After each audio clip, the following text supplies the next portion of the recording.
Assalamu alaikum. This is Varda Jameel. Today with me I have my father, Mr. Jameel Ahmed Khan, who is a journalist, a well-known writer and a social media activist. Beside me, Ms. Hamda Jameel is here, who is doing Masters in Geography. For my introduction, I am doing MPhil in Marine Science and also doing teaching as a profession. Today we will be discussing about our channel and what are we going to do in this channel and what is our motive to start this channel. So viewers, हमारे जो channel का motive है या start करने का जो reason है वो ये है कि बेसिकली हमारे घर का रूल कह लें या फिर एक आदत कह लें कि हम शाम की जो चाय होती है या रात का खाना होता है वो हम फैमिली 4 मेंबर्स हैं वो हम सब साथ खाते हैं। तो हमने ये रियलाइज़ किया कि जब भी हम साथ इकट्ठे होकर बैठते हैं तो हम कोई ना कोई टॉपिक पे ऐसे बात कर रहे होते हैं जिसमें हम या तो कोई टैबू ब्रेक कर रहे होते हैं या फिर एक बहुत जनरल डिस्कशन हो रही होती है जो कि आम फैमिलीज़ में ये बात अपनी फादर से बेटियां नहीं कर सकती। तो हमने बहुत इसको गौर व फिक्र करके हमने कहा कि इसको हमें आप तक पहुंचाना है और हमें ये बात आम करनी है कि हम ये बातें जो अपने घर पे कर रहे हैं ये आप भी अपने फादर और मदर के साथ सामने बैठ के कर सकते हैं। बिल्कुल, और हमारे घर का ये रूल था और हमने इसको बहुत सोच समझ के कहा कि क्यों ना हम इसको पब्लिकली लेके आएँ और पब्लिकली लाने का हमारा मकसद भी यही है कि मे बी कोई ना कोई लाइफ हमारी वजह से अगर इन्फ्लुएंस हो जाए या किसी के घर में इस तरह से कोई चेंज आ जाए या कोई बेटी अपने फादर के साथ करीब आ जाए तो इससे बड़ी कोई बात और हो नहीं सकती। आप देखें कि बहुत बड़ी चेंज आई। इस वक्त 2 नस्लें हैं। एक नस्ल पैदा हुई है पिछली सदी के अंदर और एक नस्ल पैदा हुई है या उसने शऊर संभाला है नई सदी के अंदर, यानी 21वीं सदी के अंदर।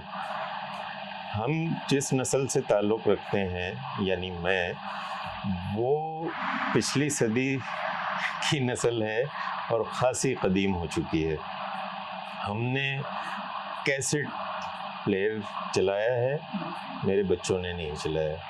हमदा तो शायद जानती भी नहीं है। मैंने रोल वाला कैमरा इस्तेमाल किया है जिसमें एक रील डलती थी और फिर हम उसको धुलवाते थे, फिर उसके प्रिंट आते थे और 36 की रील में से अक्सर बहुत सारी तस्वीरें ज़ाया हो जाती थी और ये लोग उस चीज़ को जानते ही नहीं। तो कितना बड़ा गैप है।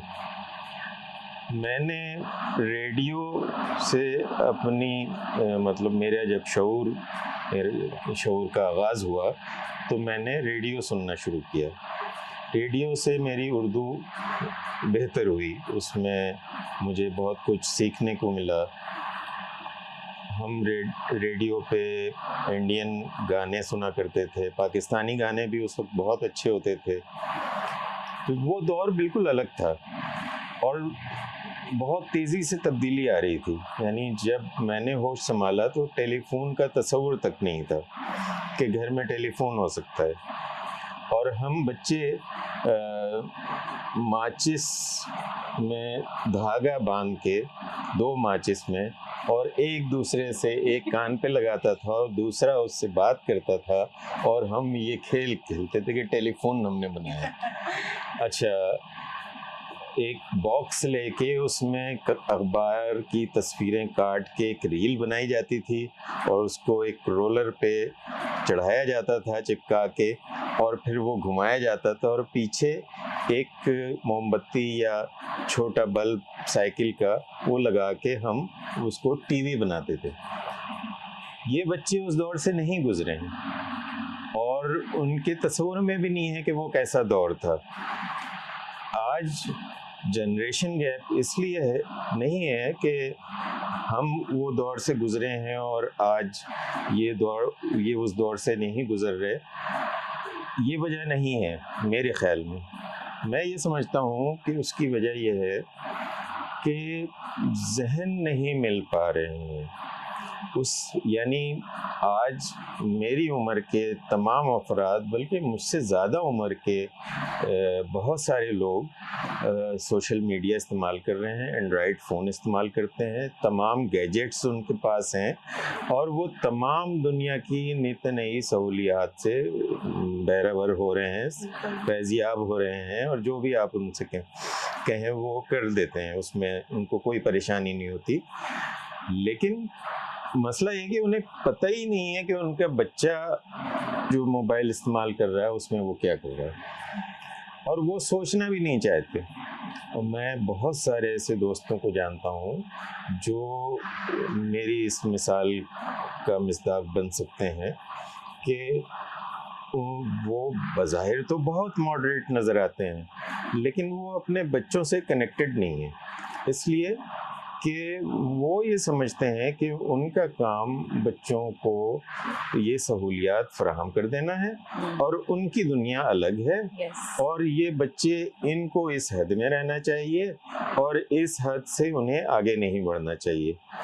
तो जबकि बच्चे तो भाई, वो तुम क्या जानो चाचा जी, तुम क्या जानो कि वो तुम्हारी हदों से, ज़मानो मकान से भी आगे निकल चुके हैं। तुम्हें बड़े मियाँ, तुम्हें क्या खबर कि वो कहाँ पे खड़े हैं।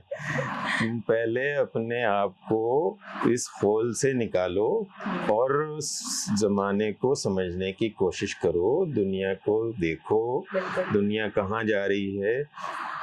ये बात ही गलत है कि ये बात बच्चों के सामने नहीं की जानी चाहिए। ये बात ही गलत है कि ये बात औरतों के सामने नहीं की जानी चाहिए। क्यों? क्या वो इंसान नहीं है? अच्छा, आज का बच्चा कल के मेरी उम्र के बड़े मियाँ से बहुत ज़्यादा समझदार है, बहुत ज़्यादा अवेयर है, बहुत ज़्यादा चीज़ें जानता है। मिसाल के तौर पे एक साहब ने मुझसे कहा कि आप क्या हमारे बुज़ुर्गों से ज़्यादा जानते हैं? मैंने उनसे अर्ज़ किया कि भाई, मैं क्या, मेरी छोटी बेटी आपके बुज़ुर्गों से बहुत ज़्यादा जानती है। तो ये बात तल्ख़ तो है, ये सारी बातें, लेकिन हमें ये सारे टैबूज़ तोड़ने होंगे। अगर हमने अपनी अगली नस्ल को आगे बढ़ाना है, उन्हें तरक्की के रास्ते पे गामज़न देखना है, तो ये टैबूज़ को आप तोड़िए। लड़की भी इंसान है, बच्चा भी इंसान है। हो सकता है कि आज जो बच्चा जिसे आप 10 साल का समझ रहे हैं, वो आपके दौर के 60 साल के तजर्बाकार बुजुर्ग से ज़्यादा अक्ल व शऊर रखता है। बिल्कुल, मैं बिल्कुल एग्री करती हूँ इस बात से, क्योंकि बीइंग अ टीचर अगर मैं बात करूँ तो मेरा एक्सपोजर बहुत सारे जो है वो बच्चों से है, और अगर मैं उनकी जो है उनकी नॉलेज देखूँ या उनकी एबिलिटीज़ देखूँ, तो मैं इस बात से बिल्कुल एग्री करूँगी 100% के वो बच्चे जो हैं हमसे, इवन हमसे भी, हम भी इस ज़माने के हैं, बट स्टिल वो हमसे कई गुना आगे निकल गए हैं, और उनके पास जो नॉलेज है या जो उनको चीज़ों को देखने का जो उनका पर्सपेक्टिव है वो हम लोगों से बहुत चेंज है। और समटाइम्स अगर मैं अपनी बात करूँ तो मैं बहुत बच्चों के साथ फ्रेंडली हूँ, और उनकी टीचिंग में मैं उनसे बहुत ज़्यादा एकदम मैं कोई स्ट्रिक्टनेस नहीं करती, क्योंकि मैं समझती हूँ कि जहाँ अगर मैं उनको कुछ सिखा पा रही हूँ तो कहीं ना कहीं वो भी मुझे कुछ सिखा रहे हैं। और ऐसा होता है हर क्लास में जो है कुछ ना कुछ 5, 6, 10 एक्स्ट्राऑर्डिनरी बच्चे होते हैं जो इस तरह के टीचर्स से सवाल करते हैं। अगर आप उनको फ्रेंडली माहौल नहीं देंगे, not with only with teachers, but अगर हम अपने पेरेंट्स की भी बात करें, तो अगर पेरेंट्स हमें फ्रेंडली इन्वायरमेंट नहीं देंगे तो हम उनसे हर टॉपिक पे क्या, हम उनसे बात करना ही छोड़ देंगे। और ऐसा ही हमारे सोसाइटी में हो रहा है, और बहुत सारे, हम हर की बात नहीं कर रहे, बहुत से लोग हैं जिनके अपने पेरेंट्स के साथ रिलेशंस बहुत अच्छे हैं और होंगे, लेकिन अगर हम मेजॉरिटी को देखें तो मेजॉरिटी ऐसी है पाकिस्तान में, specially if we talk about girls, तो उनके अपने पेरेंट्स के साथ, स्पेशली फादर के साथ इस तरह के रिलेशन नहीं है कि वो उनसे जाके बात कर ले, या अगर किसी को एक परमिशन भी मांगनी होती है किसी ट्रिप पे जाने की या कहीं जाने की, तो वो उसकी मतलब कांप रही होती है शिवर कि मैं अपने अब्बू से कैसे परमिशन लूँ, या मैं उनको क्या बताऊंगी कि मैं कहाँ जा रही हूँ और ट्रिप पे जाना है। और तो समटाइम्स ऐसा भी हमने देखा है कि लोग झूठ बोल रहे हैं फिर, क्योंकि इसी ये जो गैप आ गया है, ये इतना बड़ा गैप है कि इसको फिल अगर नहीं किया गया तो फिर ये कभी फिल हो ही नहीं सकेगा। और इसको फिल करना बहुत ज़रूरी है, क्योंकि अगर पेरेंट्स के साथ ही आपके रिलेशन अच्छे नहीं होंगे तो फिर आपके रिलेशन किसी के साथ भी अच्छे नहीं हो सकते। बिल्कुल। तो जैसा आपी ने बोला कि लड़कियों को झूठ बोलना पड़ता है, तो मैंने भी देखा है कि यूनिवर्सिटी में हम लोग की जैसे कभी पिकनिक प्लान हो रही होती है तो ट्रिप का नाम लिया जाता है, पिकनिक का नाम नहीं लिया जाता फैमिलीज में, क्योंकि ट्रिप पे जो है वो टीचर साथ जाते हैं और टीचर का नाम सुनते ही पेरेंट्स मान जाते हैं। तो बहुत सी लड़कियां जो हैं वो ट्रिप्स का बोल के आती हैं, क्योंकि पेरेंट्स को पता ही नहीं है कि आजकल के दौर में लड़के भी हमारी सेफ्टी कर रहे हैं, सिक्योरिटी कर रहे हैं। हम लोग जाते हैं लड़कों के साथ, लेकिन उनको वो चीज़ हमेशा टैबू में ही आती है, वो गलत नज़रिए से ही देखते हैं। तो ये बहुत बड़ा मसला है। दरअसल वालिदैन लड़का हो या लड़की, हमारे माशरे में अमूमन एतमाद नहीं करते। लड़कों पे फिर भी कर लेते हैं मोस्टली, क्योंकि हमारा मुआशरा पिदराना रवायात का अमीन है, और यहाँ जो ख़वातीन हैं उनको एक माल मवेशी की तर्ज की एक किस्म समझा जाता है कि वो आपकी मिल्कियत हैं।